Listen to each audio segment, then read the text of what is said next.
2 tahun kepemimpinan Prabowo Subianto, apakah Indonesia game over?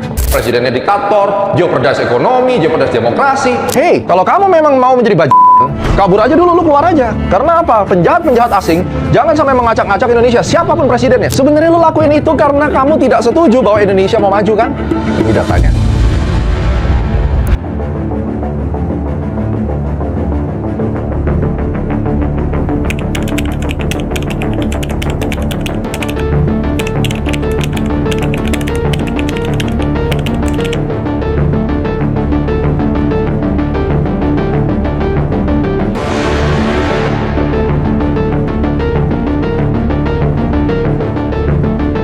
Sebagai orang yang selalu berdiri di poros tengah, saya selalu mencoba untuk menjadi fair dan objektif dalam melihat keadilan pemerintah di dalam setiap rezim. Mulai dari rezim Pak Jokowi dan rezim Pak Prabowo, mari kita evaluasi dan kita secara fair membedah data dan membedah kebenaran agar kita tidak mudah dihasut dan diadu domba oleh hegemoni asing dan yang pada akhirnya akan menghancurkan kehidupan Anda dan saya. Timbangan untuk Prabowo saya persembahkan buat kalian rakyat Indonesia. Kita bedah semuanya. Mudah-mudahan dari video ini kita juga bisa tahu apa yang sudah dilakukan pemerintah yang baik dan apa yang harus dibenahi dari pemerintahan Pak Prabowo ini. Apa yang terjadi di Indonesia saat ini? 2 tahun kepemimpinan Prabowo Subianto, apakah Indonesia game over? Ini sudah didengungkan bahwa Indonesia memasuki masa suram karena di era pemerintahan Pak Prabowo semuanya terkesan hancur berantakan. Tapi apakah benar demikian? Langsung saja kita bahas pembobotan di setiap keputusan rezim Prabowo Subianto. Kita mulai dengan devisa hasil ekspor sumber daya alam Indonesia, yang mana idenya adalah 100% devisa hasil ekspor disimpan dalam negeri selama 1 tahun. Hegemoni asing itu tidak suka, oligarki tidak suka, merasa kepentingannya diusik dan Indonesia diporak-porandakan. MSCI turun, kemudian investor-investor katanya pada kabur, rupiah dibikin melemah. Pada dasarnya it's all about business. Lihat, siapa yang dirugikan? 1, bank dan hub keuangan asing, arus devisa berkurang. Yang kedua, trading house komoditas, likuiditas ekspor lebih terbatas, komisi berkurang, ya kan? Ini menjadi masalah buat trading house. Dan semua ini sebenarnya saya udah ceritakan di The Untold Story bagaimana Presiden Prabowo menjaga kedaulatan sampai dia harus di framing kiri kanan. Pembeli komoditas asing, settlementnya lebih terbatas, otomatis dia tidak memiliki fleksibilitas. China dan pembeli batu bara, pembayarannya terganggu. Dan kemudian UNCTAD, devisa hasil ekspor kurang ramah bagi investor dan perdagangan komoditas. Kenapa kepentingan asing terusik? Ekspor arus kas lebih sulit, hubungan keuangan Singapura pasti terdampak, uang yang harusnya ke sana tidak lagi ke sana, likuiditas falas asing juga berkurang, dan keuntungan dari arus devisa menyusut. Ini akibat keinginan Presiden untuk membuat devisa hasil ekspor satu pintu, ya, melalui Danantara. Itu orang-orang yang dirugikan. Nah, kita lihat langsung potensi dan resiko, karena setiap kebijakan, walaupun itu untuk kedaulatan negara, pasti ada plus minusnya. Kita timbang bersama di sini. Potensi 80 miliar dolar devisa hasil ekspor masuk kembali ke Indonesia, uangnya masuk ke Indonesia sehingga rupiah nanti bisa menguat. Pahami itu. Kalau uang masuk ke Indonesia, maka rupiah bisa menguat karena ada demand di rupiah. Kemudian, 11-12 miliar dolar DHE SDA masuk rekening khusus per bulan, ya. Itu sudah terjadi tahun 2025. 100%, ya, kewajiban parkir devisa di dalam negeri selama 1 tahun, harus duitnya di dalam. 2 miliar dolar potensi tambahan likuiditas falas per bulan. 91-96% kepatuhan penempatan non-migas dan SRBI, DHE SDA berpotensi mengurangi kebutuhan BI menarik falas melalui SRBI. Kita lihat resikonya. Akhirnya nih, margin daripada kelapa sawit itu terhimpit 10-15% berkurang karena adanya konversi dan kewajiban parkir. Cadangan devisa itu nggak otomatis naik. Devisa hasil ekspor itu tetap milik eksportir, penempatan di bank domestik tidak otomatis menjadi cadangan devisa. Itu problemnya. Rupiah otomatis akan terus diganyang rupiah karena apa? Ya karena kepentingan asing diusik. 30% per 3 bulan, aturan lebih longgar, retensi DHE itu tidak seragam. Ini ada resiko asimetri. Kalian bisa Google tentang ini. Dan maksimum 50% batas konversi falas beban arus kas eksportir. Pada dasarnya, konsep dari Pak Prabowo adalah devisa yang mengendap di luar negeri tidak bekerja untuk Indonesia. Kita harus memastikan kekayaan alam memberi manfaat maksimal. Karena kalau misalnya kekayaan alam udah dikeruk, royalti nggak dibayar, pajak yang dibayar juga kecil, dikirim ke luar negeri dengan under invoicing dan transfer pricing, akibatnya apa? Indonesia makin miskin, negara lain makin kaya, dan Anda makin rugi. Jadi final verdict daripada kebijakan pertama, devisa hasil ekspor sumber daya alam, memperkuat pondasi devisa dan makroekonomi, dan kunci keberhasilan ada pada sustainability. Jadi walaupun ini positif, juga ada negatifnya, tapi kalau saya harus memilih, saya setuju dengan ini, dengan tata kelola yang lebih baik supaya uang itu masuk di Indonesia dan kepentingan daripada bandit-bandit bajingan-bajingan perusak negara itu bisa kita eliminasi. Bagaimana komen Anda? Silakan komen untuk kebijakan nomor 1. Kita masuk di kebijakan nomor 2. Larangan ekspor biji nikel, ini bicara tentang hilirisasi. Siapa saja yang dirugikan, guys? Raw material itu nggak boleh langsung diekspor. Harus dikelola dulu, hilirisasi, dan menjadi produk setengah jadi misalnya, atau produk jadi, ini menjadi nilai tambah atau added value dari Indonesia. Siapa yang dirugikan? Pabrik baja Eropa, kehilangan pasokan biji. Jadi, mereka nggak bisa ngeruk biji nikel langsung produksi di sana, nggak bisa lagi. Industri Amerika Serikat terganggu nikelnya, bahan bakunya, supply chain-nya terganggu. Trading house komoditas kena lagi. Pembeli global harus mencari sumber baru. Ini bikin mereka sebel, ya. Bahan bakunya dipotong, nilai tambahnya itu pindah ke Republik Indonesia yang harusnya mereka misalnya ya beli biji nikel tuh harganya 1.000. Dengan mereka mengelola sampai jadi hasil hilirisasi di negara mereka, mereka jual misalnya bisa 3.000 sampai 4.000. Tapi selisih profitnya itu sekarang didapatkan oleh Indonesia. Ya jelas lah, sekarang Indonesia yang punya barangnya. Kok bisa kamu mengeksploitasi? Apa bukan itu disebut penjajahan? Lalu Anda masih membela? Apakah Anda tidak layak disebut londo ireng? Kan itu konsepnya, ya kan? China makin dominan. Akhirnya dengan adanya ini China makin kehilangan kekuasaannya. Jadi tidak hanya musuh kita tidak hanya rambut pirang, musuh-musuh Asia kulit kuning rambut hitam ini juga bermasalah. Akhirnya leverage pembelinya turun. Nah, reaksi apa yang sudah terdokumentasi? Eropa menggugat Indonesia melalui WTO. Lah ini kan barangnya Indonesia, kenapa lu bisa mengatur begitu? Kok bisa semena-mena kamu, ya kan? Amerika tekanan untuk membuka kembali akses mineral, MSCI, bobot saham RI diturunkan. Jadi semua itu hubungannya ujung-ujungnya sama sumber daya alam, guys. Moody's kasih prospek negatif, alasannya apa? Presidennya diktator, jeopardize ekonomi, jeopardize demokrasi. Sebenarnya lu lakuin itu karena kamu tidak setuju bahwa Indonesia mau maju, kan? Ini datanya. Nah, sekarang kita lihat. Hilirisasi ini kan sebenarnya dari zamannya Pak Jokowi dilanjutkan oleh Pak Prabowo. Jadi dua presiden ini sebenarnya sudah memiliki visi yang sama, bahwa Indonesia jangan lu keruk dong. Harus ada yang stay di Indonesia. Potensi dan pencapaiannya jelas di sini ya. Nilai ekspor produk nikel 2024 itu naik ratusan persen. Kemudian batasi investasi smelter baru itu juga bagus. Proyeksi royalti nikel 2026 itu naik menjadi 35 triliun. Dan ada 79 smelter beroperasi, kuota dipangkas. Pemerintah memangkas kuota produksi untuk menjaga harga di tengah oversupply. Itu bisa kita kontrol. Resikonya, LFP kini menguasai setengah dari pasar baterai EV global tanpa menggunakan nikel. Ada kecelakaan kerja, ini masalah keamanan tata kelola. Ada PHK, dampak tekanan keuangan dan efisiensi industri nikel, karena kacau kena ini ya. Terus kemudian ada hutan terdeforestasi terkait pertambangan nikel. Ini pilihan. Pasti harus mengorbankan hutan. Tapi kalau ini tidak dikorbankan, sumber daya kita diborong, dirampok sama asing. Ini pilihan yang sulit. Dan terjadi 32 triliun potensi pajak hilang karena hilirisasi nikel menurut estimasi Selios. Sekali lagi, itu lembaga survei. So, final verdictnya, apakah hilirisasi nikel dan sumber daya ini bagus? Kita lihat. Faktanya, hilirisasi berhasil mengubah struktur ekspor. Ekspor nikel bergeser ke produk bernilai tambah, memperkuat posisi Indonesia dan menambah devisa. Nilai tambah dan investasi meningkat, penciptaan lapangan kerja, pertumbuhan industri, dan transfer teknologi mendukung dan mendorong kemandirian ekonomi jangka panjang. Artinya, kalau menurut saya, hilirisasi adalah positif, di mana Pak Presiden Prabowo melanjutkan plan daripada Pak Jokowi, which is itu yang diperlukan sebuah negara. Jangan ganti presiden, ganti kebijakan. Kalau ada kebijakan yang baik dari presiden sebelumnya, ya silakan dilakukan. Nah, kita lihat sekarang yang ketiga tentang Danantara. Siapa yang dirugikan dengan adanya Danantara? Nggak pernah kepikir kan? Satu, investor asing. Akses aset menyempit. Trading house, jalur komoditas berubah. Pedagang komoditas pusing karena akses dan leverage turun. Pasar modal Indonesia terjadi capital outflow. Kenapa? Asing nggak suka, ya kan? Akhirnya kabur karena semuanya yang urusan BUMN itu dikelola satu pintu. Bikin pusing. Kenapa? Karena Danantara ini merapikan dan memangkas BUMN. Presiden Prabowo bilang, potong BUMN yang nggak perform. Berapa banyak orang yang dirugikan di situ? Berapa banyak tikus-tikus dan bajingan-bajingan yang mereka mengeruk uang negara melalui BUMN yang tidak produktif ini dipangkas? Ya jelas lah marah kalau bisa disantet aja presidennya, kan gitu. Nah, kenapa kepentingan asing terusik? Satu, aset terpusat di Danantara. Yang kedua adalah terjadi ekspor satu pintu. Mereka nggak bisa main-main gila lagi. Akses pasar otomatis menyempit dan leverage asing turun. Ini sebabnya kenapa Danantara terus menjadi kritisi, padahal Singapura punya Temasek Holding. Nah, mari kita lihat dari secara pandangan yang luas, secara berkeadilan. Dan ini sebenarnya untuk kepentingan kita asal dikelola dengan fair, transparan, dan adil. Apa reaksi yang terdokumentasi? Sekali lagi, dana asing akhirnya keluar, guys. 622 juta US dollar keluar, 7% minus IHSG saat peluncuran Danantara ini. MSCI itu menganggap Danantara ini nggak transparan lah, digoreng ini dan digoreng itu. Disampaikan bahwa ini merupakan dictatorship dan seterusnya. Itu sebenarnya narasi dari siapa? Dari mereka ini loh. Orang-orang yang nggak suka kalau Indonesia itu mempertahankan kedaulatannya. Bodoh banget kalau kamu mendukung mereka, gitu loh.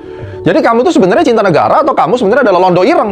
Sekarang kalau presiden mengatakan londo ireng kau bully, ya sekarang saya katakan, kalau kamu memang mau menjadi bajingan, kabur aja dulu, lu keluar aja. Karena apa? Penjahat-penjahat asing jangan sampai mengacak-ngacak Indonesia, siapapun presidennya. Sekali lagi, walaupun nanti yang jadi presiden Pak Ganjar, Pak Anies, saya tetap akan dukung selama program-program mereka mendukung kedaulatan NKRI. Sekarang kita lihat nih Danantara nih. Hal baiknya apa? Ada cuan 326 triliun. Sebisa mungkin ayolah Danantara, laporan keuangannya cepetin ya, supaya kamu nggak dikomplain orang. Jadi akhirnya nanti jadi hoax, padahal tujuannya baik. Terjadi setoran bersih ke negara 138 triliun. Dividen BUMN 142 triliun dikelola dengan lebih baik, ya, ada kenaikan 67%. Entitas BUMN dirampingkan dari 1077 jadi cuma 300. Dari 777 company yang dipangkas ini, berapa banyak tikus-tikus yang marah di sini? Bagaimana nggak mereka bergabung sama iblis-iblis oligarki asing dan oligarki lokal untuk menyerang presiden kita? Siapapun presidennya, ya, saya katakan. 14 miliar US dollar, target investasi 2026, modal awal 20 miliar. Mantap. Tapi ada hal buruk. Nih, hal buruknya. ISG-nya jebol, investor saham marah-marahin sama presiden semuanya. Ada investasi yang rugi, tetap temuan BPK ada 4 triliun, gugatan MK ada, laporan keuangan telat nih, ayolah, come on. Ya, kepada yang terhormat Pak Doni Oskaria, program ini bagus, tapi jangan sampai laporan keuangan ini kalau bila perlu Senin sampai Minggu kerjain deh, supaya tidak ada hole untuk digoreng. Dan dividen per tahun masih jauh dari target 800 triliun. Either dividen targetnya terlalu muluk-muluk, atau memang, ya, in the process. Kalian yang mengevaluasi. So, final verdictnya dan antara bagaimana? Menurut saya, governance menjadi faktor penentu kualitas. Perbaiki tata kelolanya, perbaiki transparansi, percepat laporan keuangannya. Tapi dan antara ini benar-benar potensi menciptakan nilai dari aset negara. Kebijakan keempat, swasembada pangan. Ini yang fatal. Ini adalah program Pak Harto sebenarnya. Siapa yang dirugikan? Eksportir Thailand, pusing lah. Kalau Indonesia bisa punya sawah yang begitu melimpah, sekarang eksportir beras yang Indonesia berkurang, income-nya berkurang. Vietnam, India, Pakistan, ini juga nggak nyaman, karena mereka banyak ekspor. Trader komoditas, volume perdagangnya turun, komisinya turun. Pemburu rantai kuota, ini juga problem, kuota importnya kena, karena mereka ini adalah orang-orang yang hidup dari import.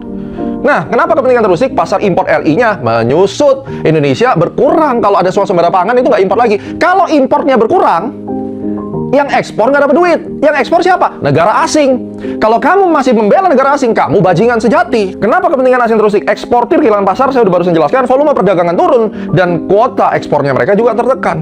Nih, reaksi terdokumentasinya. 3,85 juta ton impor beras, itu tahun 2024. Kalau Indonesia swasembada pangan, pasti ini berkurang. Kalau ini berkurang, devisa mereka yang berkurang, ya kan? 4 negara eksportir terutama yang terdampak siapa saja? Thailand, Vietnam, India, Pakistan, kena. Pasar Republik Indonesia, ekspor mereka terpukul. Jadi, Presiden Prabowo memang paling gila, paling brutal, langsung swasembada pangan, hantam semuanya kepentingan asing. Gimana nggak dihantam? Nah, dari gambar ini, siapa londo irengnya? Nih, londo irengnya adalah importir. Itu yang harus Anda perhatikan. Nah, kita lihat.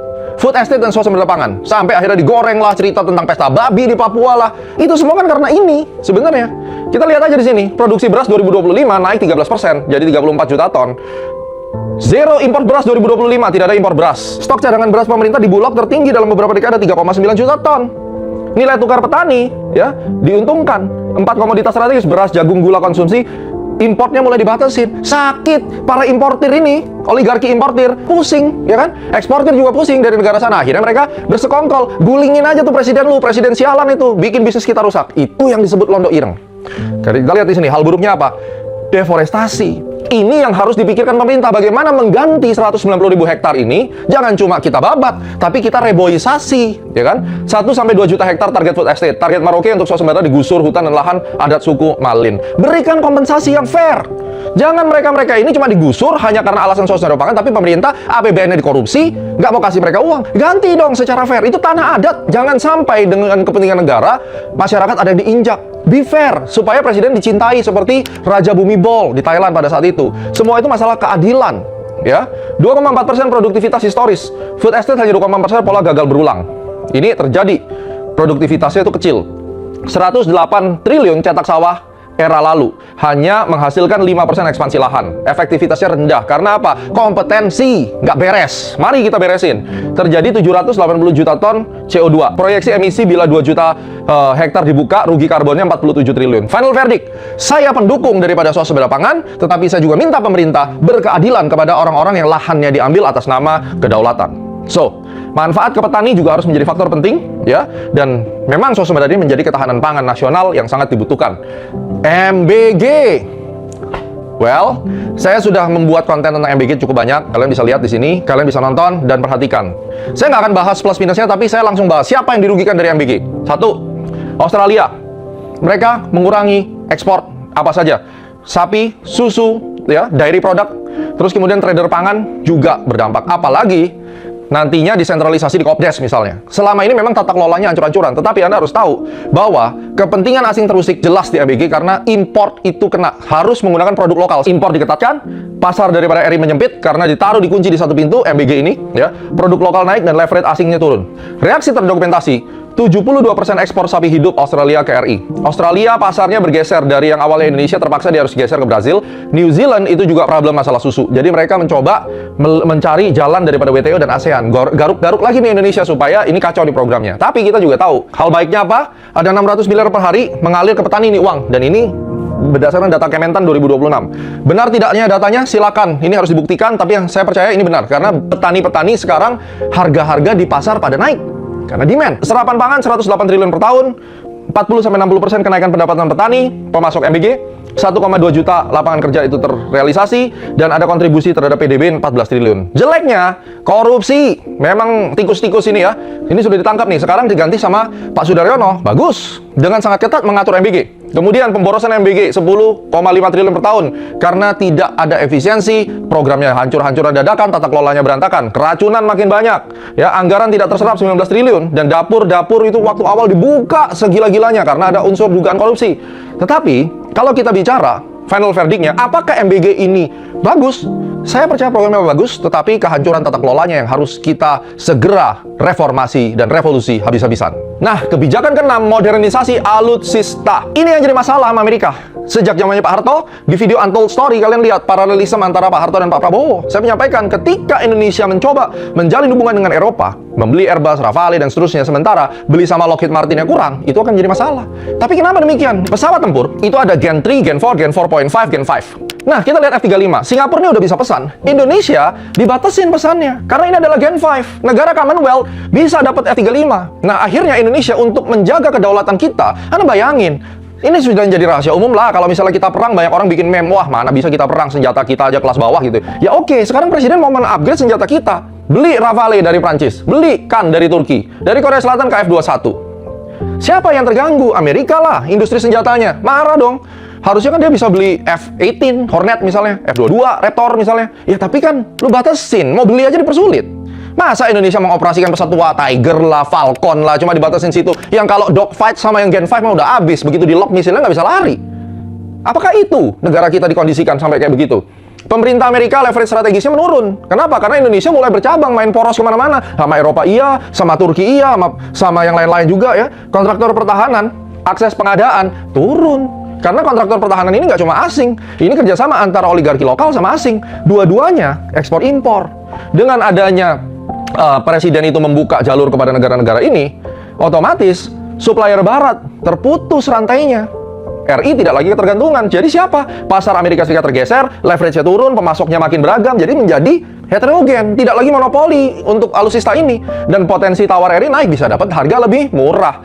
Nah, apa reaksi terdokumentasinya? Tekanan Amerika Serikat atas kerjasama pertahanan ini udah disoundingkan. Akses F-35 dibatasi, dan kemudian Rusia, ya, dari kasus Sukhoi-nya, Katsa, ini juga ada reaksi. Karena sekarang Indonesia juga tidak hanya mengambil dari Rusia, tapi dari negara lain. Nah, kita perhatikan sekarang. Ini saya udah jelaskan semua di Untold Story video. Sekali lagi, kalian bisa nonton tentang Untold Story ini sempat viral dan gila-gilaan ini, ya. Ini menarik. Perhatikan.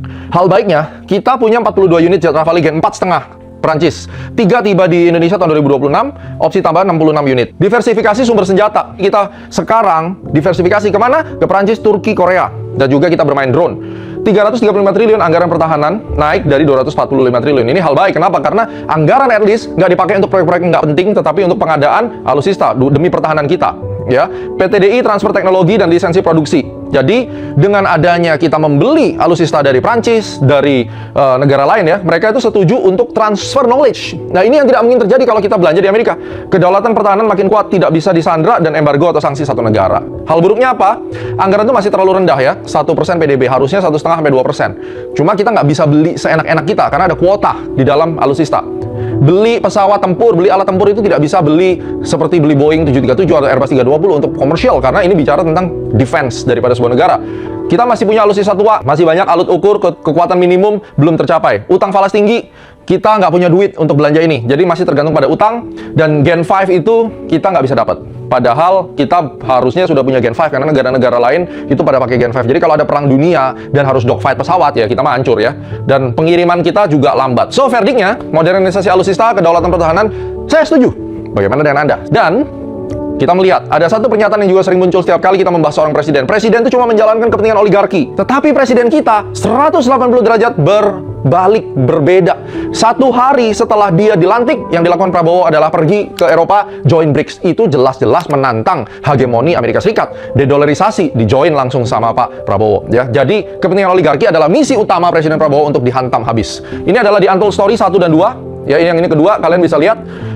Perhatikan bahwa bagaimana Untold Story 1 dan 2 itu menceritakan tentang tekanan dari negara asing untuk membuat Indonesia tunduk dan menyerahkan kedaulatannya. Disitulah seorang Prabowo Subianto ngelawan hegemoni asing. Dan saya punya harapan presiden selanjutnya juga berani melakukan hal ini. Indonesia saat ini bermain dua kaki, berbalik dari loyal pada Amerika menjadi heterogen ke Eropa, khususnya BRICS dan French. Nah, tentunya kita akan langsung menyampaikan kritik kepada pemerintah yang harus diperhatikan. Apa yang harus ditimbang depan? Ada 6 hal. 1. Tata kelola program. Perkuat pengawasan mutu dan keamanan MBG.